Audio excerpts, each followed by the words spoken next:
Hi guys, today we'll delve into the case of a girl who came to the school stadium with her parents to watch a football game.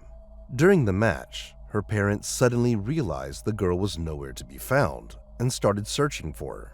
The police quickly joined the search, but had no idea what this investigation would lead to. Eventually, they uncovered a chilling truth that shook their entire town.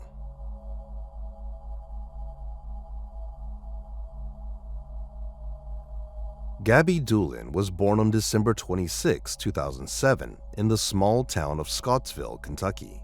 With a population of just over 4,000 people, Scottsville was mostly a farming community where many folks knew each other well, or at least knew someone from each local family. Like in many similar small towns, there weren't a lot of entertainment options in Scottsville. The only major thing for locals were school sports, particularly football. The local school had pretty decent fields for football, baseball, and tennis, where they regularly hosted games and competitions. It became a sort of tradition for locals to attend these activities, especially if their children were involved. Gabby's family was no different. Her parents had 3 kids, 2 sons and a daughter. The oldest boy was on the school's football team, while Gabby herself got into cheerleading.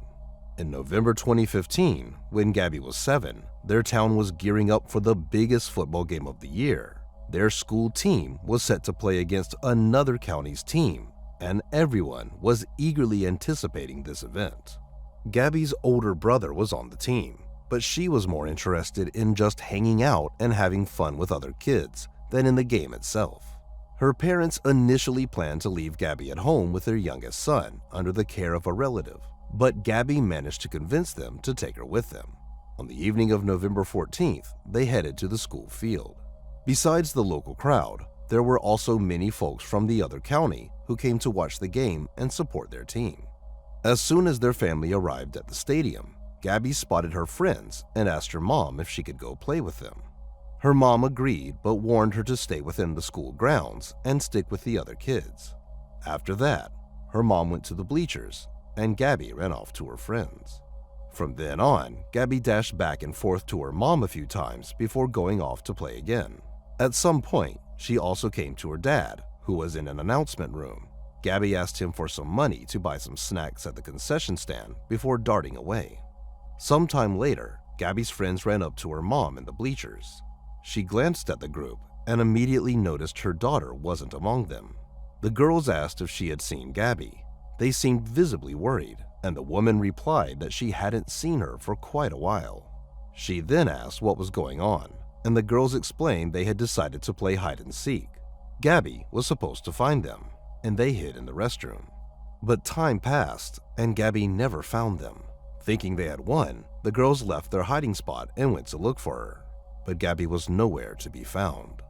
They called her name, checked all the places they had been playing before, but their friend seemed to have vanished into thin air. That's when they thought Gabby might have gone to the bleachers to her mom and ran there. Her mother immediately started to panic and went to her husband, but Gabby wasn't there either. She told him that Gabby was missing, and the man rushed to search the area around the stadium. Meanwhile, the mother went to the concession stand where her daughter had wanted to buy some snacks and began searching for her there. On the way, the parents met their friends and informed them about their daughter's disappearance. Hearing that, they joined the worried parents, helping with the search. After scouring the entire area around the stadium and finding no sign of Gabby, the parents went back and made an announcement over the loudspeakers, hoping Gabby would hear it. But that yielded no results either. By that time, there was a break in the game, and people were returning to the bleachers. The parents continued asking everyone if they had seen Gabby, and some of them joined in the search as well. They went out again to search the area around the stadium and asked the staff to turn on flashlights around the baseball field, which led to a small forest. The adults walked through it, but still couldn't find the girl. By this time, about 20 minutes had passed since her disappearance, and the parents decided to call the police. Officers immediately arrived at the school, listened to the parents' and Gabby's friends' accounts, and began searching. The local police department had little experience with such serious cases, as child disappearances rarely occurred in their small town. The officers immediately considered the worst-case scenario. that someone had abducted or attacked her. In that case, they faced one problem. The likely perpetrator was probably at the stadium watching the game, which was about to end any minute. So, the officers realized they had very little time, and soon people would start going home, including the alleged perpetrator. Eventually, they decided to halt the game and lock down the stadium, keeping everyone inside the building.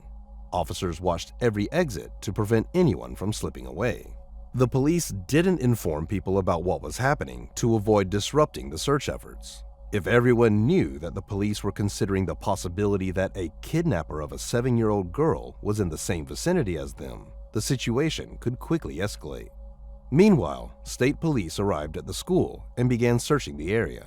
They reached the baseball field and headed into the woods.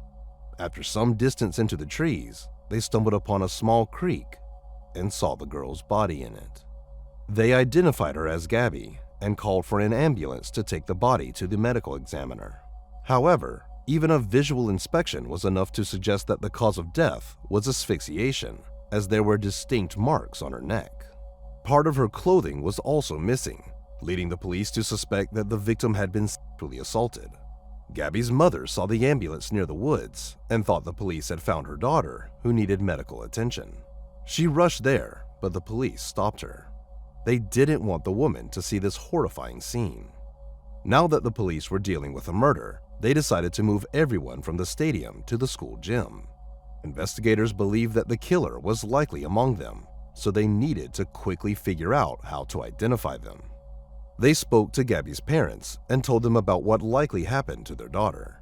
Investigators also asked if they had any suspicions about who could have committed such a heinous act. Perhaps they had noticed someone suspicious, or someone had threatened their family. But Gabby's parents insisted they had no idea who could have done this. Detectives then talked to Gabby's friends and asked if they had seen anything strange that evening. Maybe someone had been watching or following them, but the girls said they couldn't recall anything like that. The police also brought them to the gym and asked them to look carefully at the people present, hoping they might remember something, but it didn't lead to anything. The lead detective continued to believe that the victim's friends might have seen the kidnapper, but either they were afraid to point him out or simply didn't understand the significance of their observations due to their age. He kept asking them to remember every moment of that evening, and finally, one of them mentioned that when they hid from Gabby in the restroom, she saw a man near the door. The girl remembered almost no details about his appearance, except that he was wearing a denim jacket. The police spoke to the cashier who sold tickets to the game, and he also recalled the man with the denim jacket hanging on his arm. He added that this person seemed strange and intoxicated to him. However, they still couldn't identify this man at that moment. The police gradually interviewed the attendees of the game, and pretty soon everyone learned why they were being held there. Realizing that they might be in the same room with the killer, people were frightened, especially for their kids, but still cooperated with the police and answered their questions. Investigators cross-referenced the list of names of all the men in the gym with the sex offenders registry, but there were no matches. The police also sent officers to the homes of several such offenders living within close proximity, but they all had solid alibis, and none of them were near the school. Meanwhile, officers continued to interview people at the school, and they soon came across some interesting leads. Several individuals told them that during the game, they saw a man named Timothy Madden near the women's restroom, behaving strangely. He was a local resident, so many people knew him, but according to witnesses, that evening he was acting suspiciously. They also mentioned that he was wearing a denim jacket, the same description provided by one of Gabby's friends who had also seen a man near the restroom. Another witness was a distant relative of Timothy. He mentioned that during the game, Timothy seemed kind of off. His younger son was playing on the field, and according to the witness, Timothy, who usually was very involved in his son's sports achievements, wasn't even paying attention to the field and seemed lost. Several more witnesses told the police that Timothy's behavior seemed strange to them, prompting investigators to talk to him. By that time, it was already nighttime, and they had to release almost everyone from the school. They decided to visit him, but first asked the local sheriff what he thought about Timothy. The sheriff said that he had known him practically all his life and highly doubted that he was capable of such a crime. Timothy had almost no criminal record except for some traffic fines, and he had never been involved in any suspicious situations before. Timothy lived with his wife and 5 children, and the police decided to go talk to him immediately. When they knocked on his door, Timothy opened it, and the officers asked if he knew why they were there. He replied that he had heard about the girl's murder, but had nothing to do with it. Detectives then decided to try one trick and asked him a loaded question. They asked whether he had any explanation for several videos provided by eyewitnesses showing him talking to Gabby shortly before her murder. There were no videos or witnesses, and the question was designed to prompt the man to reveal some new information if he indeed had something to do with the crime. At first, Timothy said he didn't know, but then he quickly corrected himself. He admitted that he did talk to Gabby that evening near the stadium. According to him, he stepped out to smoke, and at that moment, several girls ran past him. Shortly after, Gabby passed by and asked if he had seen her friends because they were playing hide and seek, and she needed to find them. Timothy pointed her in the right direction, and she ran off. The detectives found it suspicious how quickly Timothy changed his story. Moreover, his account indicated that he spoke to the victim just minutes before her disappearance, and at that time, there were no witnesses outside the stadium, so it gave him the opportunity to commit the crime. The detectives also asked if he would have any explanation if they found his DNA on the victim's body, and Timothy calmly replied no. Finally, they asked him to provide them with a DNA sample and the clothing he wore at the stadium. He agreed to both requests, but as soon as Timothy handed over the clothing to the police, they discovered some stains on it. There was something resembling bloodstains on the pants, denim jacket, and even underwear. Detectives asked if he could explain it. Timothy claimed that they were insane and that it wasn't blood but some dirt. However, the police thought otherwise, although they needed to wait for the DNA analysis results before they could arrest him. Even though this case was a priority for the lab, it still took several days for the experts to examine all the samples and conduct the analysis.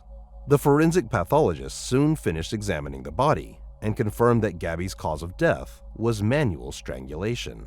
He also confirmed that the victim had been brutally sexually assaulted and extracted a biological sample of the perpetrator, which was sent to the laboratory. The day after the murder, something unexpected happened. The police received an anonymous letter from someone who reported a suspicious individual present at the game. The author wrote down the model of his car and even the license plate, which allowed the investigators to quickly identify the owner of the vehicle. It turned out to be a student living half an hour's drive from Scottsville. The police went there and began questioning him, but the guy claimed he hadn't been to any game and hadn't even heard of the murder. He added that he was at work that evening, and the police found undoubtful confirmation of his alibi. He was crossed off the list of suspects, but the author of the letter was never found. Perhaps someone decided to frame him or play a cruel prank, but the guy was truly innocent. The police soon received another lead. Several people reported strange behavior by a local 16-year-old boy. He told different people that he had been at the game, but then claimed he hadn't attended it. The young man also mentioned seeing girls playing hide and seek. Detectives found out that this boy was Timothy Madden's son, but that wasn't the most surprising revelation. They learned that just 2 weeks before the murder, the boy had become angry with his father and held a knife to his throat, threatening to kill him. Knowing this information, the police headed to speak with him, but there was a problem. They needed the presence of the minor's parents, and his mother refused to provide a DNA sample. So, this left the police empty-handed. In Scottsville, a small town where everyone knew each other, rumors spread like wildfire. People heard that the police were looking into the Madden family regarding Gabby's murder, sparking various theories. Some thought one of Madden's troubled older sons could be responsible, while others suspected Madden himself or thought he might be covering for his sons. Gabby's parents also became aware of these rumors, which came as a big shock to them. Gabby's father had known Timothy since 3rd grade and also knew his whole family. Their sons played on the same football team, and their daughters were cheerleading together. Both families were close, even sitting near each other at the game. With all this in mind, Gabby's parents found it hard to believe that anyone from their circle could have been involved in the murder. After the rumors spread around town, something else happened. The eldest son of the Madden family, who was 20 years old, began contacting local officers on social media. He used foul language and threatened them, demanding they leave his family alone. He was immediately arrested for the threats, and police quickly discovered that there was an active warrant for his arrest in another town. It turned out he was suspected of assaulting a minor girl. They brought him in for questioning, and the young man claimed he was simply frustrated by the accusations against his family. He also said he had nothing to do with the murder and that he was at his cousin's house in the neighboring town that evening. He agreed to provide his DNA sample, which was also sent to the laboratory. On November 20th, 6 days after the murder, Gabby's funeral took place. Hundreds of people came to say goodbye, not only from Scottsville, but also from other towns. People donated a significant amount of money to Gabby's parents to help cover the funeral and farewell ceremony expenses. Meanwhile, the lab completed the DNA analysis and compared the blood and semen samples with Timothy and his son's DNA. The results showed a complete match. The semen found on the victim's body belonged to Timothy Madden, and the blood on his clothes belonged to Gabby. Upon receiving this news, detectives went to the funeral. When Gabby's parents were alone, they informed them of the discovery of the killer.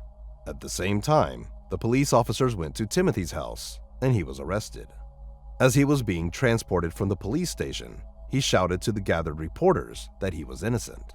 Later, he claimed that the blood on his clothes was his own, as he had scratched himself passing by a fence. Even though initially, as we remember, he had told the police that it wasn't blood at all, but mud. With the DNA match in hand, the investigators took the case to court, and the prosecution stated they would seek the death penalty.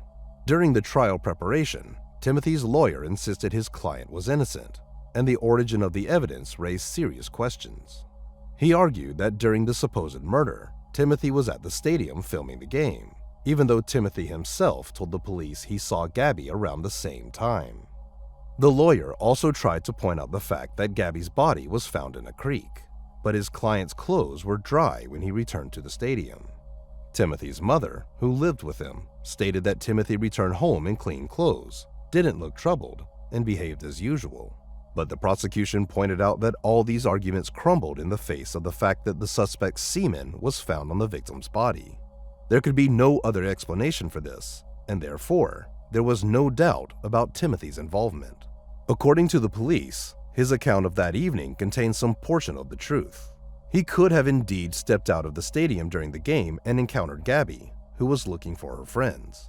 She knew Timothy well because he was the father of one of her friends. She might have approached him and asked where the other girls had gone, and that's when he devised a plan. He could have said they ran into the woods behind the baseball field and offered to escort Gabby there.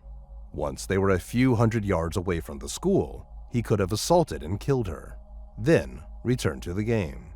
The wait for the trial dragged on for years, much to Gabby's family's dismay. They wanted the murderer to be punished, but due to bureaucracy, the case progressed slowly. In 2019, 4 years after the murder, the parties began discussing a possible plea deal. The prosecution offered to drop the death penalty in exchange for a life sentence, with Timothy having to admit his guilt. Gabby's parents agreed to this option because the endless wait for the trial was a heavy burden for them. Moreover, if the trial finally began, they would have to attend hearings for months, essentially reliving their daughter's death all over again. Timothy, who kept insisting on his innocence, eventually agreed and confessed. However, the terms of the deal didn't require him to reveal the details of what he did. He just had to admit his guilt. These terms didn't satisfy Gabby's family because they wanted the perpetrator to fully confess to what he had done to their daughter. During the court hearing, Gabby's father started yelling at Timothy, while the defendant's relatives began shouting at Gabby's family.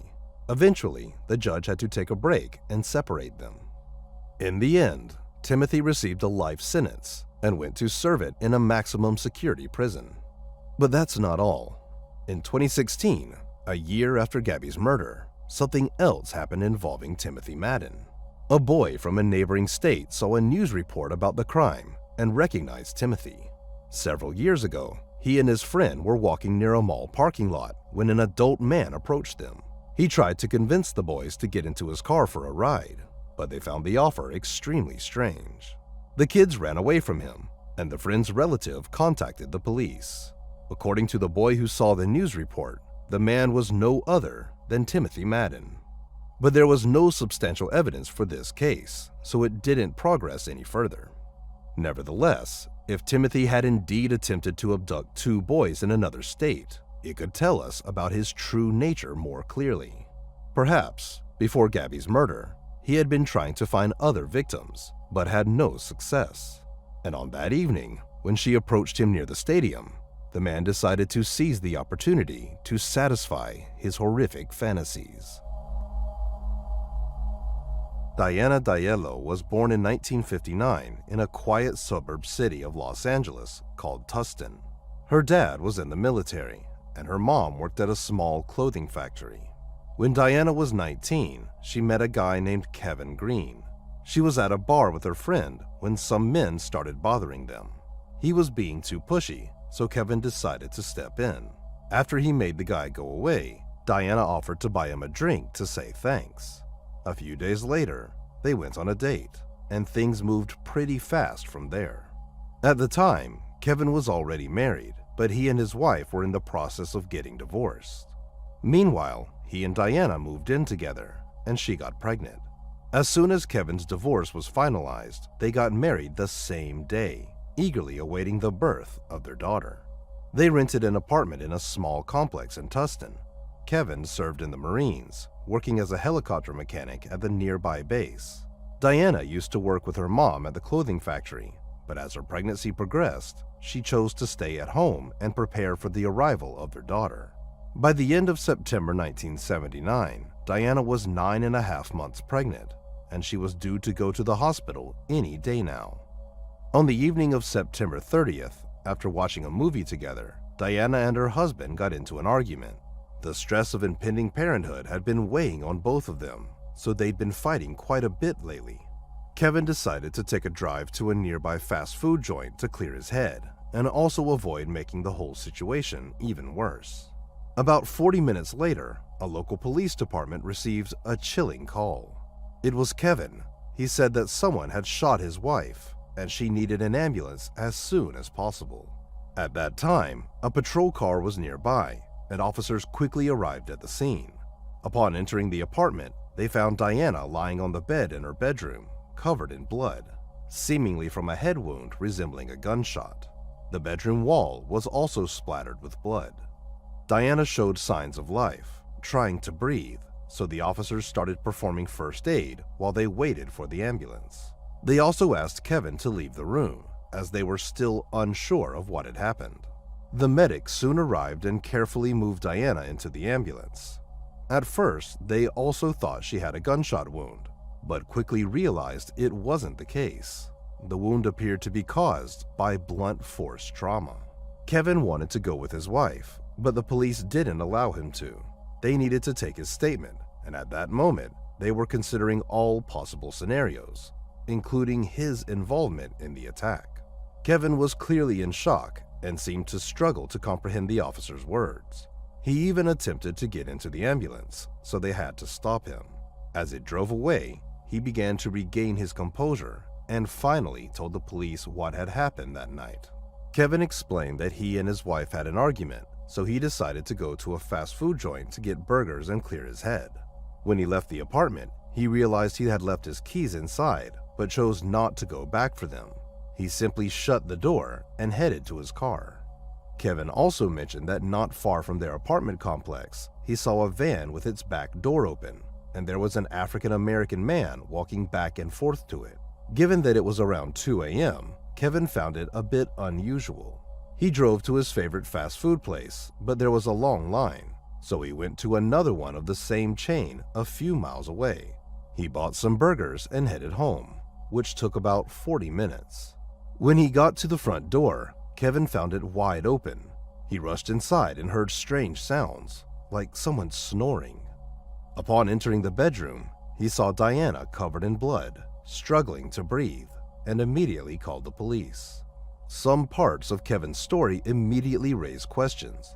For example, his decision to go for burgers in the middle of the night seemed odd. The whole trip also took him about 40 minutes, which was quite long considering that all the restaurants were close to his home. Nevertheless, officers inspected the fast food bag, and the food was still warm. The receipt contained the restaurant's address and the time of purchase, corroborating his account. Based on this, the police allowed Kevin to go to the hospital, but first they had asked him to provide a blood sample. DNA analysis wasn't available at the time, but experts could compare the blood traces found at the crime scene with Kevin's blood type. When Diana arrived at the hospital, doctors confirmed that the wound on her head wasn't from a gunshot. Most likely, the assailant used a small but heavy object, like a piece of wood, and inflicted a series of blows. At the hospital, Diana slipped into a coma. Doctors worked tirelessly for several hours to save both the woman and her unborn child. They eventually managed to stabilize Diana's condition, but she still needed surgery. Meanwhile, investigators requested medical experts to establish whether Diana had been sexually assaulted. Besides being standard procedure, Diana's positioning upon discovery prompted the officers to consider that possibility. The experts soon confirmed this version, discovering traces of semen on her body. However, there were a few complications. Kevin had informed detectives that they had been intimate a few hours before the argument that night, and DNA analysis was not yet available at that time, so even with a biological sample from the perpetrator, little could be done. Kevin and Diana's relatives spent the entire night at the hospital, hoping Diana and her baby could survive the attack. However, by morning, something unexpected happened. One of the monitors detected a sharp deterioration in the baby's condition, and despite the extensive efforts of the doctors, the girl didn't survive. As for Diana, medics performed surgery immediately after the baby's death, and her condition was stabilized. She remained in a coma, but her chances of survival were now considered as high. However, doctors didn't expect her to return to a normal life after such serious trauma. Meanwhile, detectives worked tirelessly to track down the perpetrator who attacked Diana. After her baby passed away, the case was classified as a homicide, and the local police department put all their resources to it. Despite the fact that Kevin provided an alibi, detectives didn't rush to rule him out as a suspect. His story raised numerous questions. He had an argument with his wife just hours before the attack, left the front door unlocked, and was absent for an extended period for a supposed quick trip to the fast food joint.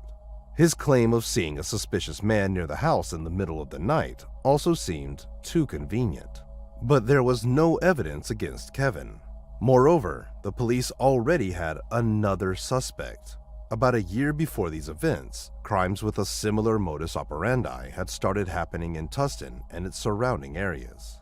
In December 1978, an unknown perpetrator broke into the apartment of a 17-year-old girl, struck her with a piece of wood, and sexually assaulted her, resulting in her death. 4 months later, the same happened to a 21-year-old woman. Someone broke into her home and struck her with a piece of wood. She didn't survive either. In July 1979, the unknown perpetrator entered another woman's apartment and did the same to her, but she managed to survive. However, the victim spent several weeks in a coma due to her injuries, and her subsequent testimony didn't bring detectives closer to finding the attacker. In September 1979, less than a month before Diana's attack, the same happened to a 31-year-old woman who died the next day. Her son provided investigators with a description of the assailant, but the man still couldn't be identified. All these crimes shared striking similarities, just like the attack on Diana. Police were almost certain that they were dealing with a serial killer, and all their efforts were focused on catching this individual. He had already got a nickname, the Bedroom Basher. Considering that the perpetrator was committing his crimes with short intervals and operating in a relatively small suburban area of Los Angeles, detectives believed that he could strike again very soon.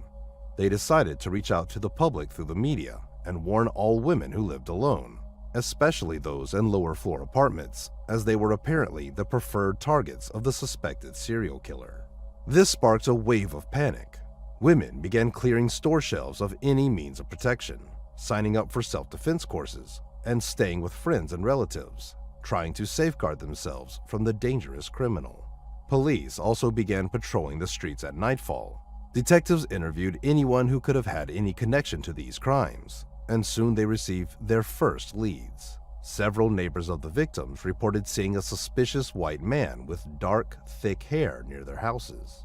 Although this description was quite superficial, police located several matching men, investigated them, but it led nowhere. A week after Diana's attack, doctors informed her loved ones that she had finally regained consciousness. But there was a serious problem. Diana couldn't speak or remember anything, and according to the doctors, her brain needed some time to recover, functioning at the level of a 6-year-old child. Around the same time, another attack happened in Tustin. An unknown assailant broke into the apartment of a 24-year-old woman, struck her several times with a piece of wood, and sexually assaulted her. Tragically, the victim died, and the police once again failed to catch the culprit. Diana spent several more days in the hospital, and her mind began to gradually return to normal. However, she had almost completely lost her memory and still couldn't recall even her parents. Doctors said her memory might eventually return, but warned her family not to recount anything to her and to allow her to remember everything on her own. Once her life-threatening condition passed, Diana was discharged from the hospital, and her family took her home. Since Kevin needed to work on the military base to pay the bills, they moved in with Diana's parents, who could care for her around the clock. 2 weeks later, another tragic attack occurred in the city with a similar modus operandi, and this time, the unknown assailant killed a 17-year-old girl. After being discharged from the hospital, Diana started attending physiotherapy, and her condition gradually improved. She still couldn't speak or remember what happened to her, but everything suddenly changed 6 weeks after the attack. During a physiotherapy session, the therapist brought up the attack and asked if Diana still couldn't remember who did it to her. To the doctor's surprise, Diana suddenly nodded and pointed to her wedding ring. When Diana's mother came to pick her up, the doctor told her about this, and the mother asked her daughter, "Was it Kevin who attacked you?" And Diana nodded. Right after that, her mother took her to the police station, where she spoke with the lead detective. He asked Diana a few more questions, and she confirmed that she suddenly remembered the moment of the attack, and the perpetrator was none other than her husband. For the detective, this completely changed the course of the case. He and his team were almost certain that Diana was attacked by the same serial criminal responsible for the other similar attacks. But now, the detective faced several questions. Could Kevin be the bedroom basher?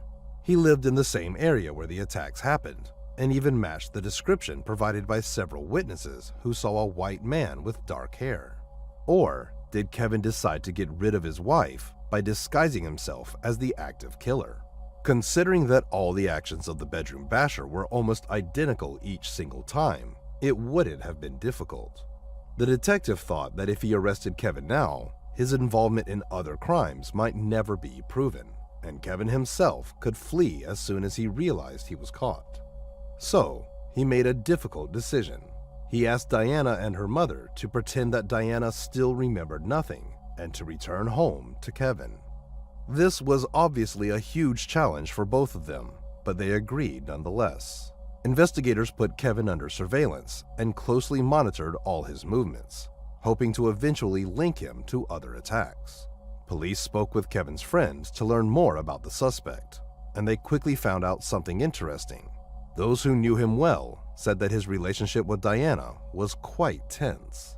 The couple argued frequently, a fact also confirmed by neighbors who often heard their screams. According to friends, Kevin regularly complained to them that Diana refused to be intimate with him in the final months of her pregnancy. Yet, Kevin had described his relationship with Diana to detectives as nearly perfect. But besides that, detectives couldn't gather any additional useful information. Kevin behaved quite normally. He went to work and came back home without lingering anywhere else, and didn't raise any suspicions. The police also received results from the lab, revealing an interesting discovery. Besides the attacker's semen, they found skin particles with blood under Diana's nails. Specialists matched the blood type of the attacker to Kevin's blood sample, and it matched. It meant that Kevin had the same blood type as the person who attacked Diana. Based on this information, detectives came up with the most likely version of what had happened on that fateful night. Kevin indeed bought burgers at a fast food joint a few miles from home. The time on the receipt and cashier's words confirmed his presence, so detectives believed he could have attacked Diana before leaving home, then quickly went to the fast food restaurant to create an alibi, explaining the extended 40-minute trip. Regarding motive, detectives theorized that Diana's refusal to engage in intimacy served as the trigger. Despite Kevin's claim that they had had sex hours before the incident, he frequently complained to friends about Diana's reluctance for months. Given the severity of the attack, detectives believe this was Kevin's breaking point. The police re-interviewed Diana, who confirmed she vividly remembered the attack, and Kevin was indeed the one who assaulted her. During the conversation, her mother said they could no longer pretend and live under the same roof as Kevin.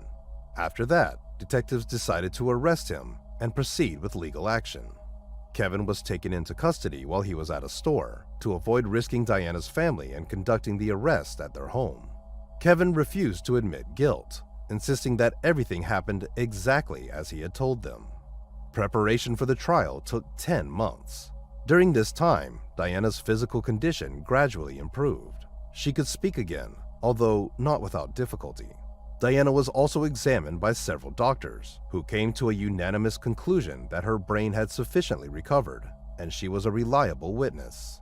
Diana testified in court, confirming that the person who attacked her that night was indeed her husband. Kevin's defense insisted on his innocence, trying to use the fast food alibi, but it wasn't enough against the victim's testimony. In November 1980, Kevin was found guilty of killing his child and assaulting his wife. He was sentenced to 15 years to life in prison. Regarding Kevin's possible involvement in other murders and assaults, detectives noticed something interesting. Before Kevin's arrest, 2 more similar crimes occurred in their county, but both victims survived. They still hadn't been able to identify the attacker, so his identity remained unknown. But after Kevin's arrest, the attack suddenly stopped. Before that, the bedroom basher committed his crimes quite frequently, sometimes with only a few weeks between them. But once Kevin was arrested, there were no more similar crimes at all. Right after the sentencing, Diana filed for divorce, and Kevin didn't try to object it. Since then, Diana continued to work on her recovery, but it was quite challenging considering the injuries she sustained. Her brain almost returned to normal, but some problems remained with her forever. She partially lost her hearing and vision, and still struggled to speak. As for Kevin, he continued to insist on his innocence for years. His time in prison wasn't easy. Other inmates repeatedly attacked him for killing a child, and Kevin ended up in the hospital multiple times. When he had the opportunity to apply for parole, the commission denied it, and over the following years, he received 3 more denials. The main reason for these decisions was that Kevin had never admitted his guilt, which was seen as a lack of remorse. When DNA analysis became widely utilized in forensics, Kevin attempted to request analysis of the existing samples and comparison with his DNA, but this request was rejected due to the fact that he didn't have enough money to pay for the analysis. This went on until 1996, when the police department reopened the investigation into a series of attacks allegedly committed by the bedroom basher. Throughout this time, semen samples taken from the victims' bodies were stored in the laboratory. Now, detectives had the opportunity not only to determine if one person was behind all these crimes, but also possibly to identify them. Kevin remained the prime suspect, but when experts obtained the DNA profile of the perpetrator and added it to the database, there was an unexpected twist. All these samples matched another man named Gerald Parker. Parker was arrested in the same year as Kevin. He assaulted a 13-year-old girl in Tustin and was caught shortly after. At the time, detectives did not link this crime to the series of attacks because they had a different pattern. While the bedroom basher targeted victims late at night in their apartments, Parker abducted the girl on the street. Since then, he had been serving his sentence in prison and was set to be released in just a few days. After investigators obtained DNA matches for Parker in all the unsolved cases, they also remembered the attack on Diana. Although this crime was considered solved, detectives still considered its connection to the other similar cases highly likely. Now, they understood that Kevin definitely wasn't the serial killer, leaving them with just one question: did he really attack his wife? Interestingly, during those years, Parker served at the same military base as Kevin and also owned a dark-colored van. As we recall, on the very first day, Kevin told the police that he saw an African-American man in front of their house walking near a dark van. This made detectives wonder, what if Parker was behind the attack on Diana? The local prosecutor visited Kevin in prison and informed him of the progress in the investigation of the Bedroom Basher murder series. He then asked Kevin to provide a direct sample of his DNA for analysis. Kevin, who had been trying to do this for years, immediately agreed. While experts conducted the analysis, detectives went to see Parker in prison. At that point, they hadn't yet charged him with the series of attacks because they needed time to prepare such a complex case. Nevertheless, the police decided to talk to the suspect, hoping he might give them a confession. Parker began to deny his involvement in the series of crimes, so detectives shifted the conversation to the attack on Diana. Before questioning him, they reviewed Parker's case and found something interesting. After his arrest for assaulting the girl, he told the police that military service was the best thing that had ever happened to him. Detectives decided to use this to their advantage and questioned how he could let another soldier take the blame for his crime. They continued pressing Parker, appealing to his loyalty to the military, until he suddenly said that another person was indeed serving time for the murder he committed. He continued, admitting that on that night, he did indeed drive to Kevin's house in his van. His plan was to roam the neighborhood, peering into ground floor windows, as he had done many times before, looking for his next victim. But this time, he heard screams from Kevin and Diana's apartment, and a man came out onto the street. Parker noticed that he didn't lock the door, waited for a few minutes, then entered the apartment and assaulted Diana. He also said that he didn't know her husband since they had different duties on the military base. Parker also confessed to the other crimes, admitting to 6 murders and 3 non-lethal attacks. After the police obtained confessions, DNA results proved Parker's involvement and Kevin's innocence. The prosecutor promised to overturn his sentence as soon as possible, and a few days later, Kevin walked free after spending 16 years behind bars. The twist in this case caused a widespread outcry. It wasn't just because an innocent man spent nearly half his life for someone else's crime, but also because it took so long for the police to establish the real killer's identity. However, that wasn't the last twist in this case. When Kevin was released, the state of California agreed to pay him $10,000, which was a relatively small amount of money even for those times. Several years later, he got an additional compensation of $100 for each day spent in prison, totaling $620,000. But the story didn't end there. Despite Kevin's full exoneration, Diana refused to believe in his innocence. Up until that point, she had claimed Kevin was the only one who attacked her. However, after biological material from her body matched Parker's DNA, she came up with a new version. Diana claimed that on that night, Kevin attacked and assaulted her before leaving, and then Parker entered the apartment and did the same to her. Parker himself repeatedly stated that when he entered the apartment, the woman was simply lying on the bed, without any visible injuries or signs of distress. He also claimed that he was the one who struck her on the head. Diana's family proposed another theory, suggesting that Kevin might have asked Parker to commit the crime, which is why he left the house that night, leaving the door open. But Parker continued to insist that he didn't know Kevin. There were numerous people on the military base, many of whom didn't know each other personally. Besides, such a version would imply that Kevin should have known Parker was the serial killer to ask him something like that, which he vehemently denied. Kevin also denied any connection with Parker, insisting he would never harm Diana, let alone their unborn daughter. He maintained that he left the door unlocked simply because he didn't want to return for the keys right after the argument with his wife. He also added that he still blames himself for that decision. Diana insists on her version of events to this day, and there could be a simple explanation for that. The trauma she endured as a result of the attack had a profound impact on her brain. When she emerged from the coma, doctors warned all her relatives not to tell her of what had happened. The reason was that at the time, her brain could accept any information as true, and she would believe such memories to be accurate and real. It's worth noting that even at the time of Kevin's release, 16 years after the incident, she continued to experience serious difficulties. For example, Diana struggled to process fast speech, indicating that the consequences of the trauma had an irreparable impact on her brain. It cannot be ruled out that the trauma is the primary reason for her conviction of Kevin's involvement. As for Parker, in 1999, he was sentenced to death, but this sentence has never been carried out. After many years of waiting in prison, California imposed a moratorium on executions, so Parker continues to serve his sentence behind bars to this day.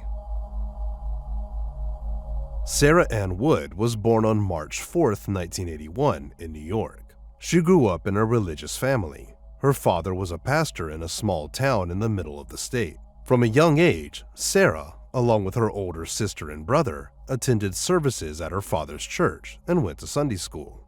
She enjoyed dancing, loved poetry, and was a member of her school's cheerleading team.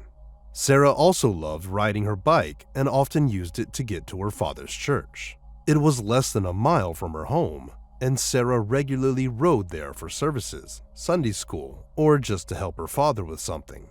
On August 18, 1993, when she was 12, Sarah, as usual, rode her bike to church for Sunday school. The classes were conducted by other church members, while her father stayed home. Her parents expected Sarah to return after noon, right after the classes. But as time passed, and she didn't come back, they began to worry. After waiting a little longer, they headed to the church, thinking Sarah might have stayed behind with other kids, but she wasn't there. The Sunday school teachers said that she had left on her bike right after classes. They also mentioned that she took with her a few books, some colorful folders, and a small display board.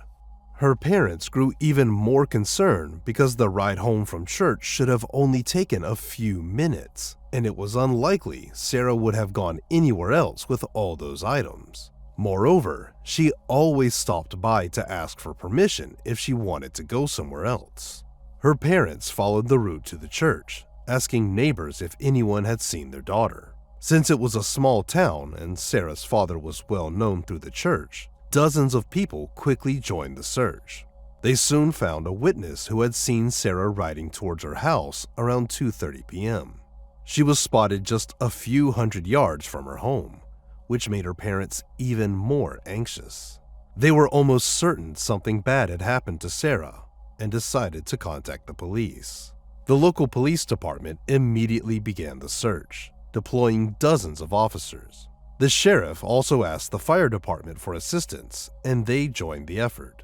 News of Sarah's disappearance quickly spread throughout the area, bringing in dozens of volunteers. In just the first few hours, several hundred people were already involved in the search. The police focused on the route from the church to Sarah's home, scouring the fields and woods on both sides of the road. They soon found the first alarming clue. Just a few yards into the woods, they discovered Sarah's bike leaning against a tree. The police focused on that area and soon found the items Sarah had taken from Sunday school, hidden under a bush. These discoveries led investigators to a grim conclusion. It was likely that Sarah had been abducted. They assumed that an unknown assailant might have dragged her from the road into the woods, left her belongings there, and then taken her away by car. The police department threw all its resources into the search, while Sarah's relatives, who couldn't sit still and wait, began printing flyers with information about her disappearance. With the assistance of dozens of volunteers, they distributed these flyers not only in their town, but also in neighboring cities. Despite all the efforts, the first day of the search ended with no results. Police and volunteers combed the area within several miles of the road until nightfall, but unfortunately, they didn't find any new clues. The search continued the next morning with even more people joining in. The state police also got involved, focusing on finding a possible suspect. Investigators questioned all the town's residents, hoping someone might have seen a stranger or a vehicle that could be connected to Sarah's disappearance. Sarah's parents organized an improvised headquarters, staffed by dozens of volunteers. They printed and distributed flyers while also trying to find witnesses or any leads that may bring them closer to finding Sarah. Local media soon began covering the case, and in the following days, news of Sarah's disappearance spread nationwide. The police received more than 1,000 tips and thoroughly checked each one, but they repeatedly hit dead ends. Concerned residents helped the parents raise a substantial $150,000 reward for any information about Sarah's whereabouts. But unfortunately, this also led nowhere. The active phase of the search continued for about a week, but eventually the police concluded that they were unlikely to find any valuable leads in the area. They continued to work on the case, now focusing on finding a potential suspect. Detectives checked local residents, convicted criminals from neighboring towns, but nothing yielded results. Sarah's disappearance was featured on 2 popular national television shows, leading to a new wave of tips. Her parents also made regular appeals to the public throughout the media, asking for any information about their daughter's whereabouts, but her fate remained unknown. This continued for nearly 6 months until something quite unexpected happened. On the morning of January 7, 1994, a 12-year-old girl named Rebecca left her home in a small town in Massachusetts and started walking to school. While walking down a deserted street, she noticed a man walking alongside her. He said something, but Rebecca didn't hear him because she was wearing headphones. When she took them off, the man pulled out a gun and told her that if she did everything he said, he wouldn't hurt her. He grabbed her by the jacket, and they continued walking in the same direction. Rebecca was afraid to scream or try to run, but she understood that even if she complied, the man might still kill her. Soon, she realized the man was leading her to a car and quickly came up with a plan. She pretended to have an asthma attack and struggled to breathe. Rebecca sat down on the ground and the man let go of her jacket. He grabbed the edge of her backpack while she continued to act as if she was suffocating, and at the right moment, she slipped out of the backpack straps and ran away from the kidnapper. A few hundred yards away, Rebecca spotted several adults. She ran to them and said that someone had just tried to abduct her. Meanwhile, the kidnapper got into his car and drove off, taking Rebecca's backpack with him. One of the witnesses decided to follow him in his own car. He tailed the kidnapper for a few minutes, then stopped at the nearest gas station and called the police. The witness provided them with a partial license plate number of the kidnapper's car and its model, while Rebecca described his appearance. The police began searching for the vehicle, checking databases for matching cars. They also sent out information to nearby towns, and on that same evening, their efforts paid off. An officer driving through a small town a few miles away suddenly noticed a vehicle matching the description. He stopped and knocked on the door of the house where it was parked. There were several people inside, and the officer asked who owned the pickup truck. The vehicle's owner explained that he hadn't used it in a long time because he had lost his sight. Instead, his neighbor, 43-year-old Lewis Lent, often used the truck. Lewis was a handyman who helped the blind neighbor with various household chores in exchange for using the pickup. Lewis said that the last time he drove the truck was the previous day, and he hadn't used it since. Despite this, the officer asked him to come to the station for questioning, and Lewis agreed. The man continued to insist that he hadn't used the pickup that day. He denied any involvement in the attempted abduction, claiming that he was a devout Christian who spent most of his free time at church and would never do something like that. While Lewis was at the station, the police took his photograph and showed it to Rebecca and other witnesses in a photo lineup mixed with pictures of other men. They all unanimously identified Lewis as the kidnapper. Rebecca, who had seen him up close since he was less than a yard away from her, stated she had no doubt that he was the one who tried to abduct her. Investigators quickly obtained a warrant to search Lewis's house and the vehicles. In the pickup truck owned by his neighbor, they made quite a disturbing discovery. There was a small bag containing duct tape, a knife, children's sunglasses, and candy.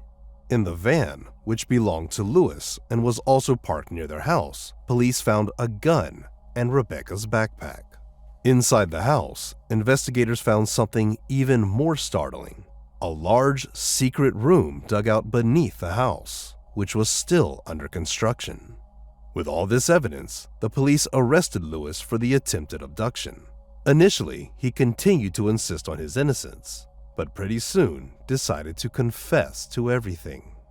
He admitted that he traveled to Rebecca's town looking for a victim, bringing along his so-called kidnapping bag that he always kept in his car. Lewis then explained the purpose of the secret room he was digging under his house, and his story shocked even the police. He revealed that he planned to turn it into a full-fledged bunker where he intended to hold kidnapped victims.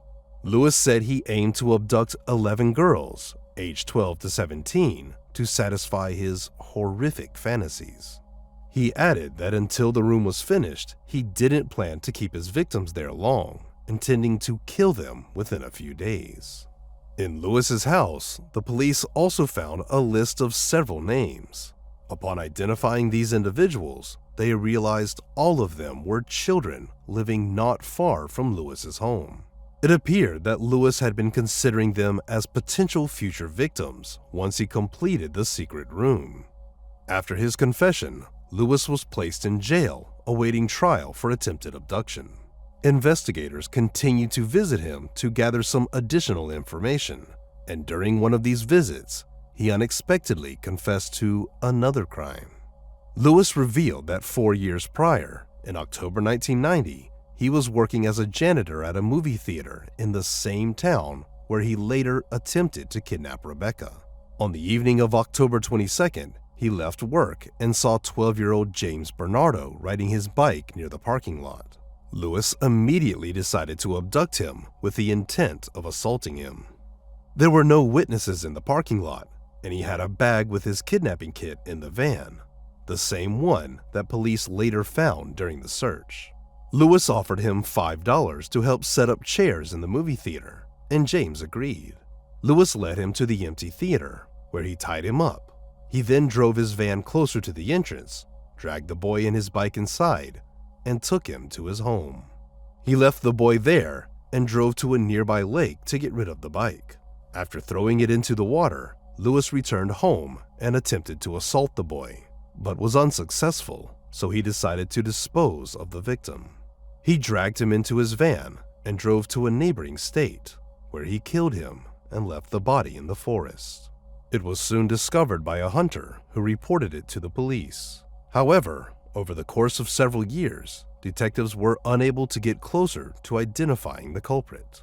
Now, comparing Lewis's statement with the case materials, they found that he provided a vast amount of facts and details about this crime that perfectly matched reality. After Lewis's confession, news about him spread quickly through the whole country. In just a few days, police realized they were dealing with a man who not only tried to abduct a girl and was building a secret bunker for other victims, but also confessed to a murder no one suspected him of. Investigators in New York, who were searching for Sarah Wood, also heard about Lewis's case. They looked into the details of Rebecca's abduction attempt and requested more information about Lewis himself. Before that, profilers had created a profile of Sarah's potential abductor, and Lewis seemed to fit it quite well. The investigators decided to talk to him and went to the prison. During the interrogation, he mentioned that he often traveled to the neighboring state because he had close relatives living there. Lewis also said that sometimes during these trips, he drove through small towns looking for victims, and on August 18, 1993, he noticed Sarah. According to him, she was walking along the road with her bike beside her. Lewis pulled up next to her, got out of the car, and used a gun to force her into the van. He tied her up, then dragged her belongings and bike a few yards off the road into the woods so they wouldn't be found too quickly. After that, he drove Sarah to the mountains, hundreds of miles from her home. He stopped in a remote area by a large lake, where he assaulted and killed her. Then, Lewis dug a hole and buried her body. He also mentioned that he wasn't sure if she had actually died or was just unconscious while he was doing that. But for some reason, Lewis refused to disclose the exact burial location. However, like with his other victim, he provided detectives with a wealth of details, leaving no doubt that he was indeed responsible for this crime. Police began searching the area around the lake, involving hundreds of volunteers, park rangers, and even the military. However, they faced an obvious problem. Given the enormous size of the lake, even with such an impressive search team, it was practically impossible to cover the entire area. Moreover, months had passed since the burial, and the location could have become overgrown with grass. After several weeks of searching, they failed to find either the body or any evidence. Nevertheless, detailed testimony with precise details of the abduction was enough to charge Lewis with the murders of both Sarah and 12-year-old James. In January 1995, Lewis was sentenced to 17 to 20 years in prison for the attempted abduction of Rebecca. The following June, the trial for James's murder began, and Lewis pleaded guilty before the judge. He also told his lawyer that he wanted to confess to Sarah's murder immediately, but when he entered the courtroom and saw her parents, he suddenly changed his mind. However, just 9 days later, when he was brought into an empty courtroom, he finally admitted his guilt. Despite this, he continued to refuse to disclose the burial site, despite desperate pleas from Sarah's parents. Eventually, the prosecution offered him a deal. In exchange for information about Sarah's whereabouts, they promised him that he would serve his sentence not in a federal prison, but in a state one, as Lewis wanted. He agreed and began working with investigators. Lewis pointed out a specific area near the lake and even drew a rough map. The police also wanted to take him along on the search, but his lawyer advised against it. The police organized extensive searches in this area, despite the snow and freezing temperatures. They used heavy equipment and the help of hundreds of volunteers, but all their efforts were in vain.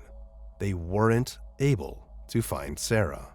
Several months later, when autumn came, the police made another attempt, but once again, they were unsuccessful.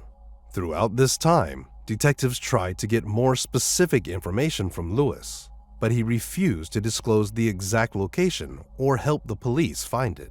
Eventually, the prosecution decided to revoke the deal, and on April 11, 1997, Lewis was sentenced to 25 years in prison. It was the maximum sentence the judge could impose without the discovery of the body, but he added that if such evidence were available, he would have certainly handed down a death sentence. During the trial, Lewis's lawyer attempted to mitigate the punishment in all three cases. He did not dispute his client's guilt, but argued that Lewis suffered from an unidentified mental disorder. According to him, Lewis heard voices in his head and claimed to have contacted aliens, but experts found no evidence of any mental disease. They concluded that he was probably just pretending in an attempt to avoid serious punishment.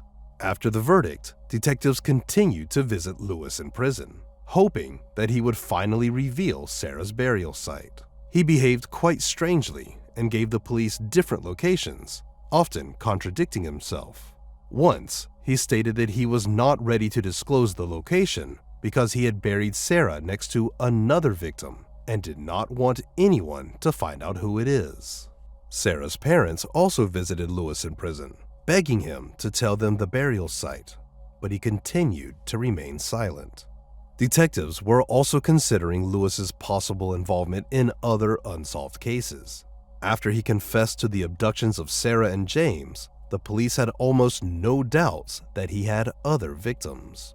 Almost immediately after his arrest, they learned about another attempted abduction he had made. Several years prior, Lewis had tried to grab a girl off the street, but her father intervened. They reported it to the police, but detectives couldn't find the perpetrator. Only after Lewis's photo appeared in the news did the girl and her father recognize him. Lewis was also suspected in 4 unsolved disappearances that occurred from 1985 to 1992. Investigators determined that he had the capability to commit all these crimes, but no evidence was found, and Lewis refused to confess. Despite this, his story didn't end there. Detectives continued to visit him after his sentencing, hoping he would reveal Sarah's whereabouts or confess to other crimes. However, this didn't happen until 2013, when Lewis suddenly decided to confess to another murder. He confessed that he is responsible for one of the crimes he was suspected of. According to him, on November 6, 1992, he abducted a 16-year-old teenager with developmental disabilities who was riding a bike to his grandmother's house. Lewis said he forced the boy into his van, then killed him and dumped his body in a lake. Investigators confirmed his involvement based on his detailed description of the events, but official charges in the case have not been filed against him to this day. Right now, Lewis is 73 years old, and he continues to serve his sentence for 2 murders and an attempted abduction. Sarah's parents still believe that someday they will convince him to reveal the burial site, or he will disclose this secret before his death. The family also continues the work of the center they initially opened to gather tips and distribute flyers. Over the years, they have expanded to assist in other missing children investigations, a commitment they uphold to this day. Primarily focused on distributing flyers, their efforts helped reunite 399 children with their families in 2017 alone. In memory of Sarah, her relatives also organize an annual bike ride. Initially attended by just a few people, over the years, the number of participants has grown steadily. Currently, several thousand people regularly participate in the event, also helping to raise significant funds to support efforts to find missing children. Police have no plans to give up the search for Sarah's burial site, regardless of Lewis's willingness to disclose this information. They intend to continue search operations in the areas he has indicated until they succeed in finding her. Tara Lynn Grant was born on June 22, 1972, in Michigan. She spent most of her childhood on a farm with her parents and sister. Tara loved being outdoors, riding horses, and helping her parents with other animals on the farm. In school, Tara was very active in sports. She was on the cheerleading and basketball teams, and also played in the school band. After high school, Tara attended the University of Michigan, where she met a guy named Steven. They started dating and got married soon after her graduation.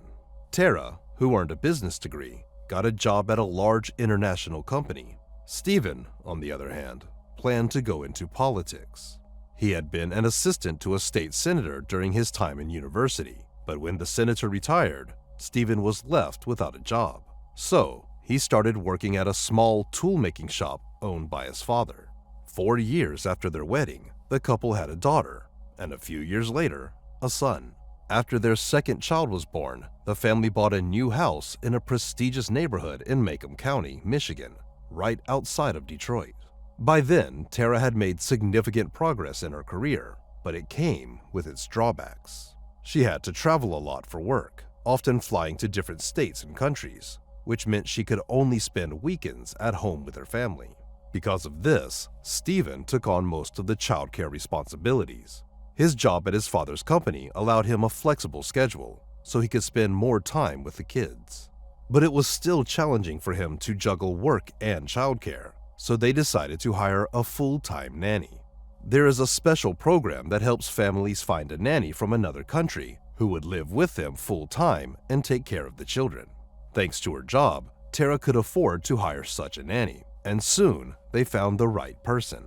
They hired a young woman from Germany who quickly got along with their children and took on most of the childcare duties. Steven, who got more free time, also started working part-time as a youth soccer coach. But despite the family's good financial situation, Tara's constant absence strained her relationship with Steven. She was only home on weekends, and they began arguing more frequently because of it. Tara hoped that after her next promotion, she could adjust her schedule to spend more time at home. But until then, she was away on business trips almost every day. This went on until February 14th, 2007, when something unexpected happened. On Valentine's Day, Stephen called the police and told them that Tara had been out of touch for 5 days, which was quite unusual. He explained that on the evening of February 9th, Tara returned from a business trip and told him she had to leave a day earlier this time, spending just 1 day with the family. This led to another argument between them, and Tara started packing her suitcase. A few minutes later, Stephen heard her talking on the phone, saying, "I'll be waiting at the end of the street," before she left the house and got into some dark-colored car. Since then, Tara hadn't been in touch and didn't answer any of his calls. The police's first question was why Stephen waited 5 days before reporting her disappearance. But Stephen said he initially didn't see any cause for concern. He thought Tara just went on her business trip early and wasn't answering his calls because of the argument. However, over the next few days, he started to worry because she hadn't been in touch for so long. Normally, when she was away, she'd call the kids, who were only 3 and 7 years old, but not this time. On Monday, Tara's boss called him and said she hadn't shown up for a meeting. This was also very odd and meant she hadn't gone to work. Stephen called her relatives and told them what was happening, but they assumed Tara just needed time away from the constant arguments with him. She had told her parents several times that her relationship with Stephen was getting more and more problematic because of her job, and they argued quite often. So, her relatives thought she decided to take a break from Stephen and would soon come back home. As time went by, Tara still didn't show up, and she didn't answer any calls. Eventually, Stephen began to worry that something might have happened to her and decided to contact the police. As Stephen answered the police's questions, they noticed several suspicious scratches on him. Detectives asked if the argument with his wife had turned physical, but Stephen denied it. He claimed that he often works with metal parts at his father's shop and gets scratched by them regularly. After the interview at the station, detectives said they needed to search their home, and Stephen agreed. They arrived and found that all of Tara's belongings, including her documents and purse, were missing, along with her suitcase. Stephen also gave them access to Tara's computer, where they examined her bank account. There were no transactions since the day of her disappearance, which seemed odd. If she had gone somewhere, she would have needed to buy plane tickets, book a hotel, and so on. But there were no activities on her account for the past 5 days. During the search of the house, detectives found no clues that could shed light on Tara's disappearance. There was no indication that she could have been the victim of any crime, so they were left trying to trace her movements since February 9th. The local police department had little experience investigating such cases because the area was considered one of the safest in the country. Most of the time, they dealt with minor neighbor disputes and other non-violent incidents. They asked Stephen to undergo a polygraph test, but he was outraged by the fact that the police considered his involvement. He said he would never harm his wife and began to cry.